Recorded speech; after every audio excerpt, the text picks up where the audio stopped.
भाजपच बॉस आहे तरी सुद्धा शिंदेंचं महापौर पदासाठीचं जे स्वप्न आहे, जे प्रयत्न आहेत ते मात्र सुरूच आहेत। कल्याण डोंबिवलीमध्ये यशाची टक्केवारी ही भाजपच्या बाजूने आणि भाजपच्या मतांवर शिवसेनेनं विजय मिळवतोय।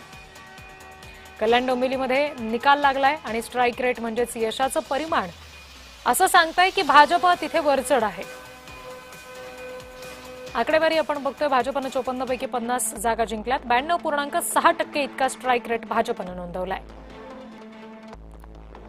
शिवसेनेने 65 पैकी 53 जागा निवडून आणल्या आणि त्यांचा स्ट्राइक रेट आहे 81.5%। एकंदरीत भाजपचे शिवसेनेपेक्षा 11 उमेदवार कमी होते। मात्र भाजपने शिवसेनेच्या बरोबरीने जागा जिंकल्या। शिवसेनेने ज्या 12 जागा गमावल्या त्यामुळे त्यांच्या मतांना मोठी गळती लागल्याचं दिसलं। एकंदरीत भाजप बॉस आहे तरी सुद्धा आता शिंदेंकडून महापौर पदासाठी प्रयत्न होत आहेत। शिवसेनेच्या तुलनेत भाजपने केवळ 4 जागा गमावल्यात।